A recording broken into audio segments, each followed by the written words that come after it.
কেন্দ্রীয় হারে ডিএর দাবিতে এখনো অনড় সংগ্রামী যৌথ মঞ্চ। আগামী 22শে ফেব্রুয়ারি রাজ্য জুড়ে কর্মবিরতির ডাক দিয়েছে সংগ্রামী যৌথ মঞ্চ। 22শে ফেব্রুয়ারি রাজ্যের সমস্ত সরকারি অফিসে কর্মবিরতি হবে। এর পাশাপাশি 3রা মার্চ মিছিলের পর শহীদ মিনারে সমাবেশ হবে বলেও জানিয়েছেন ডিএ আন্দোলনকারীরা। একই সঙ্গে 6 এবং 7ই মার্চ রাজ্য জুড়ে ধর্মঘটের ডাক দিয়েছে সংগ্রামী যৌথ মঞ্চ। সংগ্রামী যৌথ মঞ্চের এখানে যে লাগাতার অনশন চলছে, সেই অনশনকে সমর্থন করে আগামী 18 তারিখ দক্ষিণ 24 পরগনা জেলার কোথায় হবে, বারুইপুরে জেলা অফিসের সামনে, ডিএম অফিসের সামনে একদিনের প্রতীকী অনশন কর্মসূচি হবে।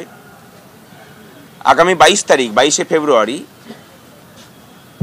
ওই দিন গোটা রাজ্য জুড়ে সমস্ত সরকারি অফিসে কর্মবিরতির ডাক দিচ্ছি আমরা। আগামী 3 তারিখ 3রা মার্চ রবিবার রানী রাসমণি রোড থেকে শহীদ মিনার পর্যন্ত মহামিছিল এবং শহীদ মিনারে মহাসমাবেশের ডাক দিতে চলেছে সংগ্রামী যৌথ মঞ্চ। এবং তারই সাথে আগামী 6 এবং 7ই মার্চ এই 2 দিন আমরা গোটা রাজ্য জুড়ে সমস্ত ক্ষেত্রে ধর্মঘটের ডাক দিচ্ছি। একদিকে যখন সন্দেশখালী উত্তপ্ত, তখন উত্তপ্ত হয়ে উঠল বিধানসভাও। কারণ বিধানসভার মধ্যে ফের চোর চর্চা।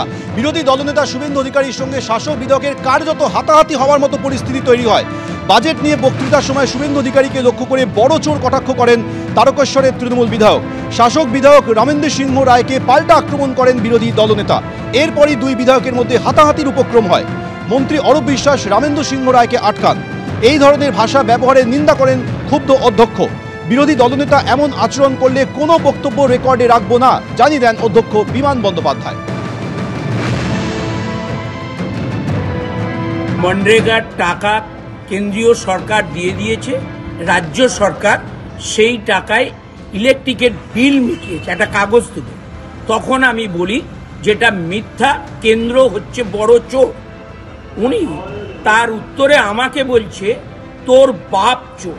আর উনি বাজেটের পরও লবিতে যখন মুখ্যমন্ত্রী যাচ্ছেন তখনও তো উনি নিজে চোর চোর চোর বলছেন।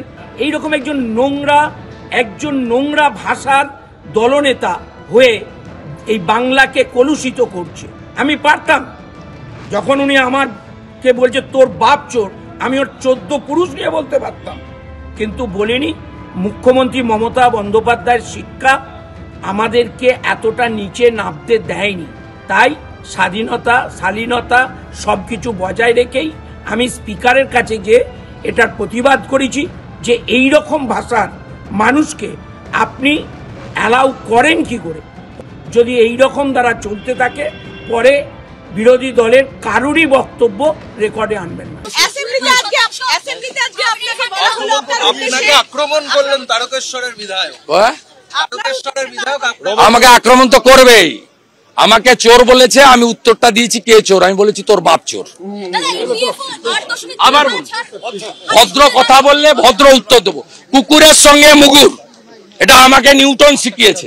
প্রত্যেক ক্রিয়ারই সমান এবং বিপরীত ধর্মী প্রতিক্রিয়া আছে। তুমি শুরু করলে আমি শেষ করব। চোর মমতা নন্দীগ্রামে গেছে, আমি তোমাকে হারিয়ে ঘর পাঠিয়েছি। তুমি শুরু করো। তুমি মোদিজিকে চোর বলেছ, আর আমরাও তোমার কানের কাছে গিয়ে চোর চোর চোর চোর